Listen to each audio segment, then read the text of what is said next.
నమః హరి ఓం. అందరికీ నమస్కారం. ప్రజాభ్యో యోగక్షేమ. ఇక్కడ మనము గోత్రాలు అనేది మన అన్ని వర్గాల్లో కూడా ఉంది, అన్ని రకాల కులాల్లో కానీ వర్గాల్లో కానీ ఉందన్నమాట.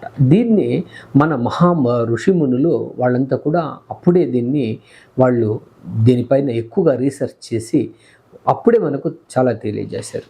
ఈ ఒకే గోత్రంలో పెళ్ళిళ్ళు చేసుకోవడం వల్ల ఏమవుతుంది అని.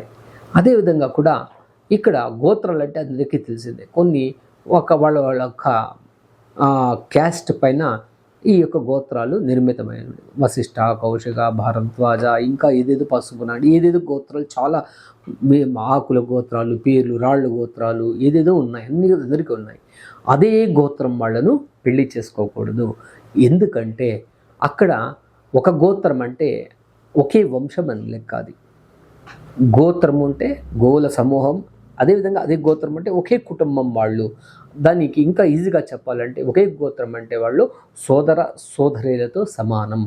అన్నకు చెల్లినిచ్చి పెళ్లి చేయరు, అట్లా తెలుసుకోవాలి. దీన్ని ఎందుకు చేయరు, ఎందుకు దాన్ని మన ఋషిమునులు వద్దని చెప్పారంటే అక్కడ ఒకే రక్తంలో ఉన్నవాళ్ళు పెళ్లి చేసుకోవడం వల్ల ఆ వంశంలో ఉండేటువంటి జెనెటిక్ దోషాలు రావడానికి అవకాశాలు ఎక్కువగా ఉంటుంది.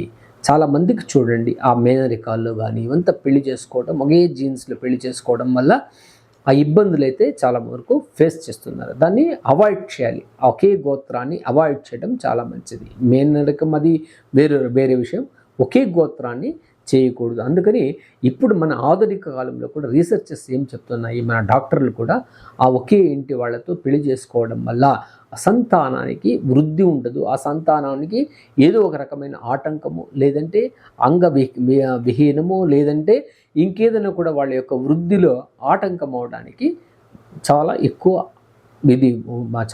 అవకాశాలు ఉంటుంది.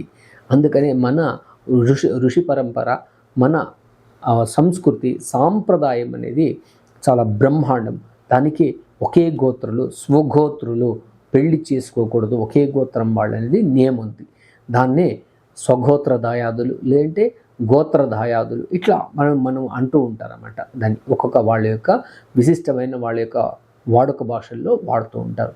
దానివల్ల ఈ ఫ్యామిలీలో వచ్చేటువంటి ఇబ్బందులు ఆ యొక్క కొత్త జనరేషన్కు, పుట్టబోయే పిల్లలకు సమస్యలు రాకుండా ఉండడానికి చాలా అవకాశం ఉంటుంది. వీలైనంత వరకు మీరు దీన్ని అవాయిడ్ చేయమనే చెప్తున్నాను. అన్అవాయిడబుల్ అనే క్వశ్చన్ ఉండదు. స్వగోత్రం అంటే ఆపండి. మన పిల్లవాడికి కానీ మన అమ్మాయికి కానీ తగినటువంటి అబ్బాయో అమ్మాయో రెడీగా ఉంటుంది వేరే గోత్రంలోనే, దానికి ప్రయత్నం చేయండి. ఎందుకంటే అయినంత వరకు ఇలా చేసుకోవడం వల్ల మంచి ఉత్తరోత్తర అభివృద్ధి చెందేటువంటి లోకానికి ఉపయోగపడే సంతానం అక్కడ అవడానికి అవకాశం అయితే ఉంటుందని తెలియజేస్తూ, సర్వేజన సుఖినో భవంతు, సన్మంగళాని భవంతు.